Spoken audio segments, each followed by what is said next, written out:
Welcome. This is Elizabeth Fulgaro.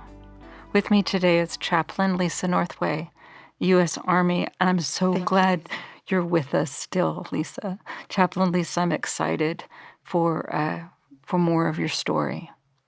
When we finished the last time, you were on deployment in Iraq, and I would like to ask you if you're comfortable sharing about any times that occurred during that deployment where without your faith in God, you would have been in trouble.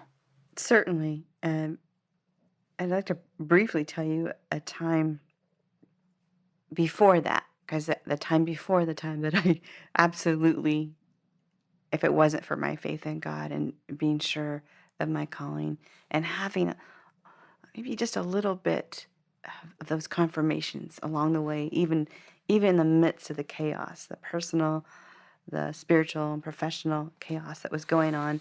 We were at our last camp in Basra, Iraq. We had just taken over recently from the British. I was part of 4th ID, and it was Mother's Day, and I just completed the Mother's Day sermon in our DFAC, our dining facility chapel. And I remember one of my soldiers saying, "Chaplain, the brigade commander's been asking for you and wants you to go to the troop medical clinic." And that was very odd because as a battalion chaplain, I had not a lot of interaction whatsoever, most of the deployment with the brigade commander. That's another echelon, another level up in the chain of command. And so I knew this was serious. I could see the urgency in his eyes. So I made my way across the camp. I think I was able to get a ride, a very large camp. And when I got there, I was told that there was a soldier in the operating room, and it was serious. And I remember a lieutenant coming up to me, and she said, "You're being requested to go into the operating room, and we need you to tell us where we're supposed to position you." And in that moment, some of the seminary training came back to me because I had never been in that, but I knew in some way I had been trained for this. And I remember my seminary professor, a Navy chaplain who worked at in San Diego at the Naval Hospital, him telling us, if they ever ask you where you want to stand, tell them you need to be as close to the ears as possible. We believe the ears are the last to go. Awesome. And she said, "Okay, we're going to take you as close as we can to the ears, and we'll show you where you can stand." And then she gave me my covering, the clothes to go with my uniform, the foot coverings. You're thinking, well, it's because it's a hygiene area. And then I remembered the other words that professor, that Navy chaplain had said to me. When you go into that space where you will be very sure not to take the whole scene, the whole room into your eyes and your heart. I realized then in that moment that he was teaching us to guard our hearts, that it would be too much. That makes sense. And then I realized as I walked into that room, that young lieutenant took me around the spanse, around the outer edge, around the surgical team, and she placed me where she could, and she explained to the medical team she needs to be next to his ears. And they nodded, kept going, and I knelt. I made myself as small as I could in that space. I could see there was a whole team of people fighting for his life, and I would at times feel maybe a brush of one of those medical staff and quick movements and different things. And I found myself praying for them as much as I was praying for that soldier. Yes. And I remember those words of my Navy chaplain professor and saying, "Speak into his ears, pray into their ears." And I remember knelt down and acknowledging him as that he was somebody's baby.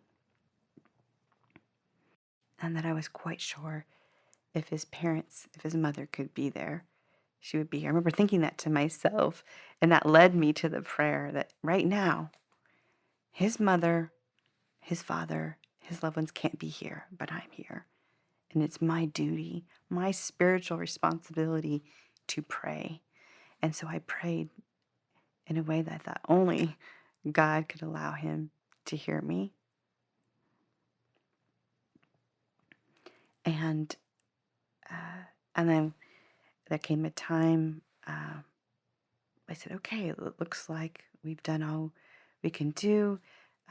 We're hoping for the best. We're going to go ahead and fly him out for the rest of the way.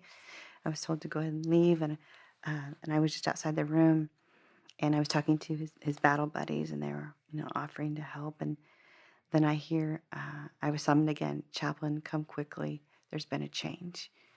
And so we went back into that space. I remember holding his hand, and they did not expect the outcome. They were really hoping that things would turn out better. But in a matter of minutes, and I continued to pray, I remember I'm holding on to his hand, and then I see the doctors start closing up things and walking away, and I'm still there.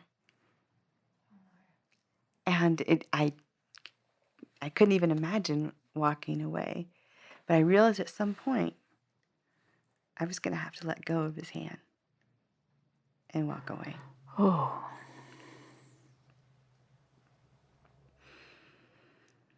That night, certainly there's much more that happens in a situation like that I came alongside of. But the one thing that really emerged for me in the middle of that mission, and I came through that, and I was able to say, many people say that it's in combat that they find out what they're made of. And I realized for me in that moment, I found out in combat that my God is who he said he would be. And I knew that because of how he showed up in that space, even in the face of loss, and how he even honored our soldier in the days to come.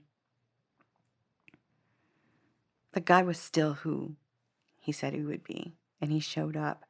And he helps us do the unfathomable. He helps us to walk through the unspeakable. And he helps us figure out how to just keep putting one step in front of the other. thank you for sharing that. How did it go for you after that? And I think that's why I needed to share that story first. Because, and this is that so many times I've sat with my soldiers, isn't it enough? Isn't it enough that we're called into combat, that we go and do hard things? But why do we have to deal with all these other things, these very human things like leadership that does not respect or dignify our humanity, or comrades who betray us? Can't we just go to war? Can't it just be sterile and clean? And we just go do our job and we come back home. Maybe there's a part of me that's idealistic. Maybe I just want so bad for my soldiers to be able to have that experience, that we all want to see some sort of redemption this side of eternity. We know we have it in the next. We know that and yes, we can, we do have a Redeemer, and yet we're left hungry for so much more. And I do believe that's part by design that God creates us. We have these voids that are even created along the way in life that make us hungry. And if we allow them, they will make us hungry, hunger and thirst for righteousness, for something only a holy God can do. And so it was a matter of weeks. It was getting close to just a few weeks before we were to return home, I believe. And I got a knock on the door of my little container room and that I did not have to share this time. And it would have been it would be hard to imagine sharing it. It's even smaller than the other places. And I remember the soldier looking really scared and fearful. And I was more in tune with like thinking of what I was seeing before me than what I was hearing. But he said, Chaplain Northway, uh, the boss wants you, not the commander, but your supervisor wants you to come and report right away to him. I said, okay, is there an emergency? There's something going on? Like, did we forget that there was a convoy did I miss? Because it was my job to pray 24/7 ops. As my commander said, make sure every convoy is prayed over before they go out. And the beautiful thing about that, there are no guarantees, but at the end of this mission that year, I did get to return home with all of my soldiers that I deployed with, even though there was That's loss. fabulous. And adding my faith with theirs. That's really what we do, and we just pray. Maybe we all come home, and we all be able to continue. And so I thought maybe I missed a movement. Maybe he's because it was just so this state of urgency and the look in this young man's eyes. I think I was more troubled for him than myself. And on the way, I got through my stuff on. I remember, on the way to his office, I'll just stop at my own office just to grab something, maybe a notebook or something. I just had this check. I just did stop there for a moment. And I remember reaching for the door and realizing there was a padlock on the door. And I think, why would there be a padlock on the door and I don't have a key to it? And I was disturbed about that. Thought, well, I guess I'll just go ahead and check in. And the person I reported to said, Chaplain Northway, I mentioned that I couldn't get into my door on my way, and he says, that's right, Chaplain. From now on, you will report to the talk. You will not have a trailer for your office and your operations, but you will sit there and you will stay there until I'm satisfied with the way things are. But What does that mean? well, I think I was trying to figure it out. I'm like, did I do something wrong, or Right. wasn't sure? And so I said, well, sir, can I get my government laptop out there? Can I get a few things? And he says, sure. Let's go. And so I had the space between the tactical operations center and my office wasn't, goodness, it was probably 500 feet. But I remember it was almost like it was happening in slow motion, and he was out in front of me, and I felt like I was being led away. It's involuntary. There's something not right about this. Something's not right, and I literally felt like only I can imagine was.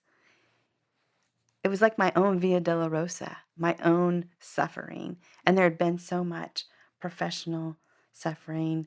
It was around the same time where I had soldiers come to me and said, my first sergeant said, I shouldn't bother you because you're being harassed so much by your own supervisor, your own, your situation that we should not bring you our own problems. Oh, dear.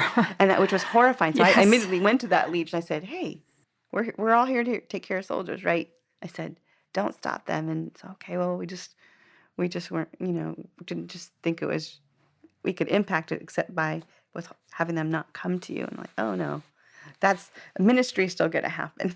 We're still going to, regardless of whatever how people are treated, we're gonna continue to take care of each other.